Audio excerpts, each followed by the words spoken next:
I do like to start off every show with a summary of kind of what we saw happening in the market this week. And so this week, unfortunately, has been a tough one. This has been, down every single day this week. Yeah. Luckily, it's only a 4-day week.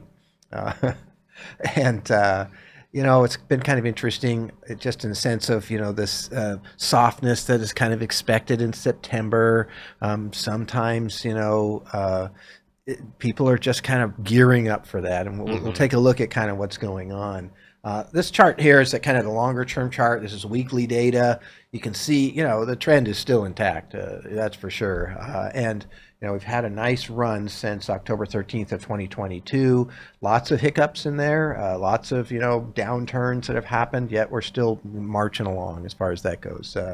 And so, we'll watch and see. I'm going to move in a little bit closer here. So this is daily data just for about the last year as Hmm. far as that goes. And so you can see what happened in August. We had 8.5% drop from high to low. And then we recovered that whole thing by the end of August, which was kind of incredible. And the peak that we're still trying to get back to was done on the 16th of July, 5,667 Hmm. on the S&P, and the S&P is now at 5,400 and change. So we're not that far off. You can see we're falling again. We didn't set up a new all-time high, so you kind of get this little double topping effect that's happening here. So that's somewhat of a concern as far as that goes. I've shown here in this particular slide, there's the last low, which was set back in August, and part of the primary trend directive is that you want to keep setting higher lows. So if we set a lower low than that August piece, then we are now, one check mark closer to establishing a Hmm. downtrend. One of the other check marks, though, that can be quite important is the, oh, it's not showing. Look at, that's not moving. It's moving on the screen here. It's not moving there. Oh, How do we do that? can you pause it? We'll be right back in just a second. Got to fix technical thing. All right, we're back. Thank you for waiting. Sometimes technology is spectacular, and sometimes it freezes up on us. This is actually a pretty complex set, and sometimes the pieces work better than others. But Hmm. nonetheless, the second piece that you really want to see is the relationship between the 50-day and the 200-day moving average. Hmm. So if you look, the 50 days, that's orange or yellow golden line, and then the blue line is the 200-day moving average. And when those cross over, that is a definitive signal of primary direction change. Yeah, that's a death cross. Yeah, the death cross. So they call it the golden cross when it passes up through. We had that in February of last year. That worked out exactly right. The market's been running very nicely. We had a death cross back in 2022. I think it was in March or April, and that turned out to be fairly accurate also as the market continued to fall the way till October. So but the first checkbox for me is always that higher lows. So it'd be nice if we hold up above that, but it's not the end of the world. This particular market environment, we've had such a good run up this year, and actually, if you look at this is the last 12 months. That's a pretty big run up altogether. Yeah, and you can see the spread between the 50 and the 200. Yeah, that shows you the power, right? The more spread you have, and it also shows you kind of the stretched nature to a certain degree of the market, because the farther those get apart, they'll revert back down, and that's kind of what's happening now. They're getting a little closer together, and they'll probably continue to do so. But still, primary trend is up. However, as this chart shows here, on September 3rd, the hourly primary trend changed Hmm. back to down, as it did back in July. And so again, for us, that's just sort of a minor early warning signal. No big downturn can start without the hourly chart showing the downturn. Hmm. But the really, we use it for new money coming in. We'll usually wait once that turns negative and just kind of sit on the sidelines and try to see where the market's going. We don't want to buy a falling knife or try to catch a falling knife, Hmm. right? As far as that goes. And then our bigger weekly data, market breadth pieces from all these, either very well diversified or targeted, economically sensitive areas, utilities, transportation, semiconductors, et cetera.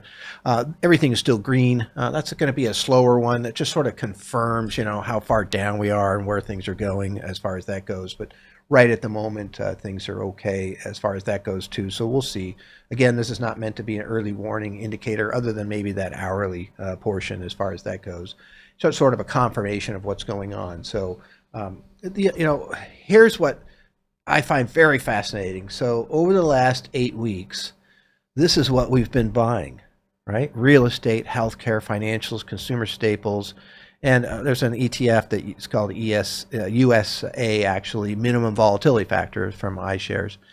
And what we've been selling is all the technology pieces that we Yeah, have. the high kind of standard deviation. So we still have a majority of our money in the S&P 500 type things or the Vanguard Total Markets type things. I mean, the broad pieces. But what we have are these targets.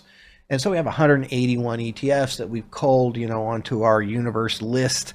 And what we're doing is we have a methodology to kind of see when things are moving. And what is basically happening is it's really where the money's going, right?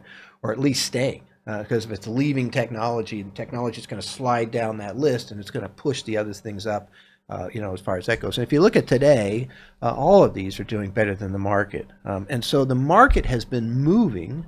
And we haven't seen this type of rotation. The reason we had all technology for quite a while, really, since maybe the middle of last year at least, had mostly technology-related pieces in our targets, and now we don't have any.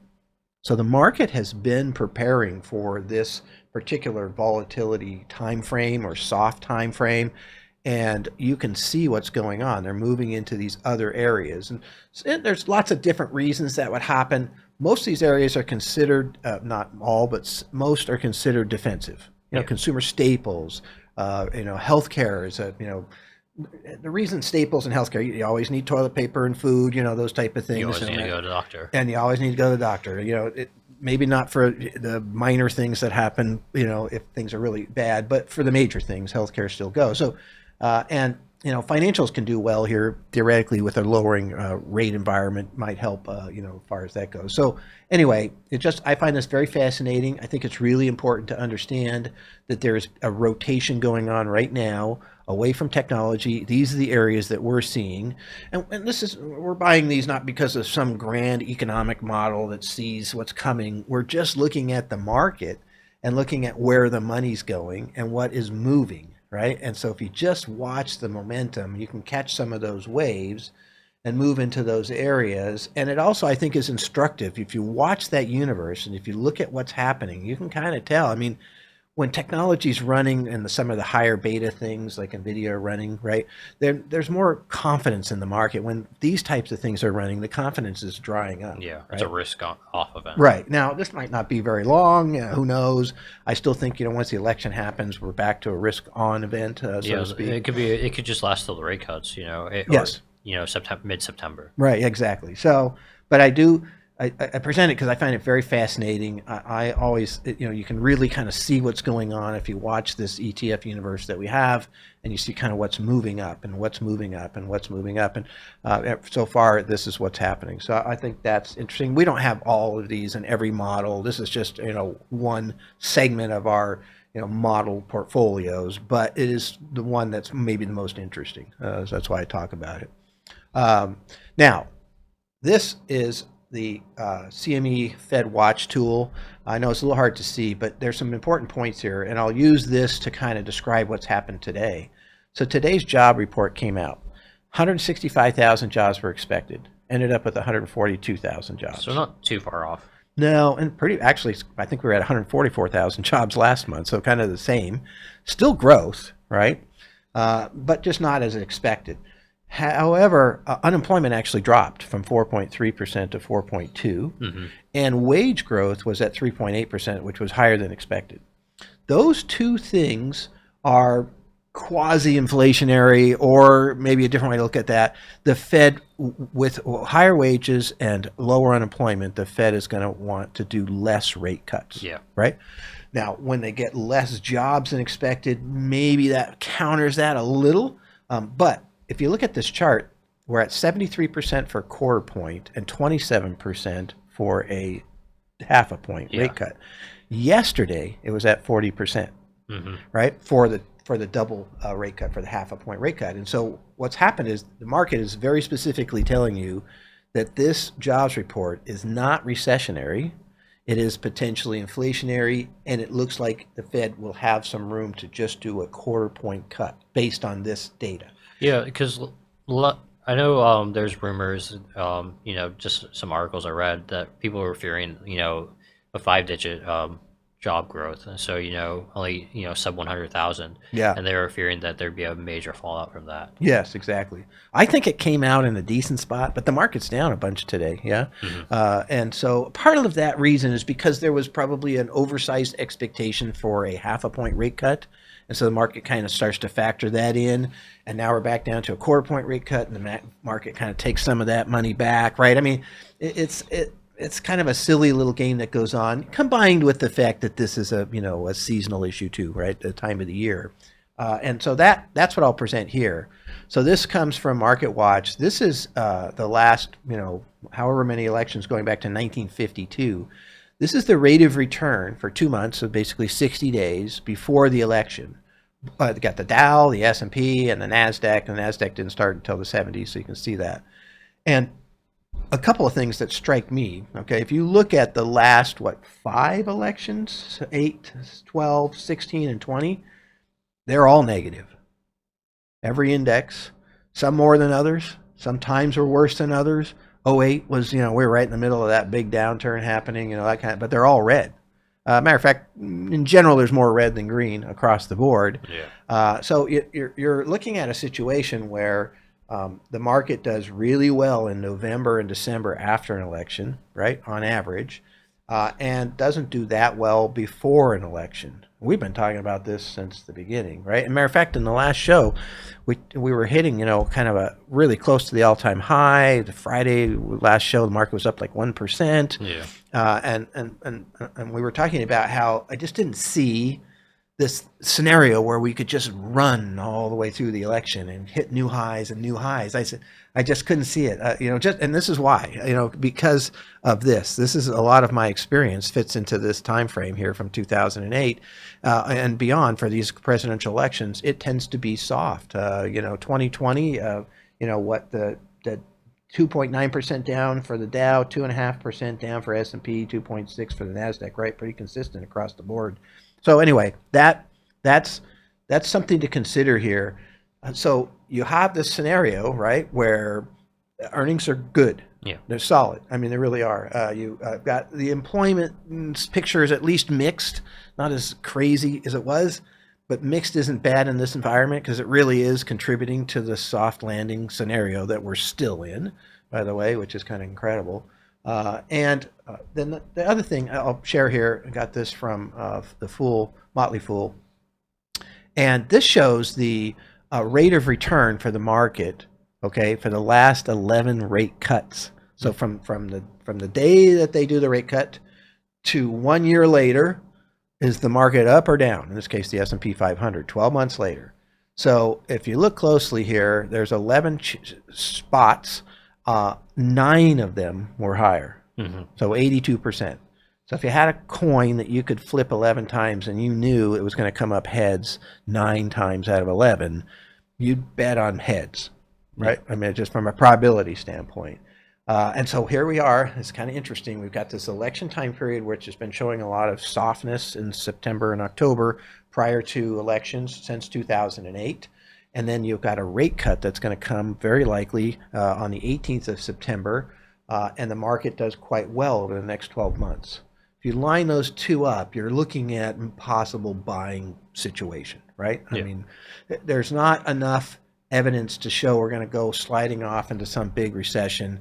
We're getting mixed numbers, which really is what you should be getting if you're in a soft landing. Those mixed numbers could turn more negative, that's for sure, or more positive for that matter, because we do get some good numbers that have come through here. The gross domestic product was revised up to 3% for the second quarter. Consumer spending has still been pretty decent, On the other hand, factories are slowing down, so that's as part of this kind of slowing back down to some form of normal. I would assume travel is going to come back down to some normal level, with people kind of getting that out of their system. They couldn't travel for a while, those type of things. So I think this is a very fascinating market. I believe that the downturns that we're having, this week and those types of things are okay. This is what needs to happen for this market to kind of get ready for that next big leg up.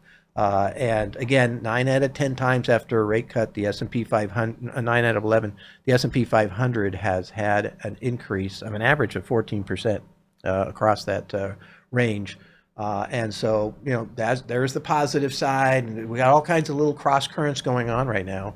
But I think it's still a really healthy move that the market's making. I have no problem with small downturns whatsoever. Hmm. I know, I'd rather it just go straight up, but honestly, when that happens, then you end up with big downturns. Hmm. And so I'd rather have the steam come off, these 5, 10% deals that happen, even 15%, whatever. It's all part of the norm as far as that goes. We don't need these 20 to 40 to 57% downturns. We really want to avoid those. And so that's what I think the steam coming off allows. The overpricing can get so stretched out to the upside sometimes that that's when you really are at risk, more at risk. Everybody's celebrating because we're making great money, but for me, I start to get really nervous. That's when I get nervous. These little downturns, I'm actually get a little bit more comfortable in this time frame because I look at the dynamics, the earnings, the rate cut that's coming, and it's a good thing to let some of this steam out. That's my opinion. We'll see how this plays out, but nonetheless, that's a summary of the market this week. I appreciate everybody joining us. This is a big week, lots of things happening, so wanted to make sure we covered it as well as we could. Look forward to looking at this 2 weeks from now. Next week, I won't be doing a summary. We won't be doing a show. I'll be out of town. But a couple weeks from now, we'll do this again.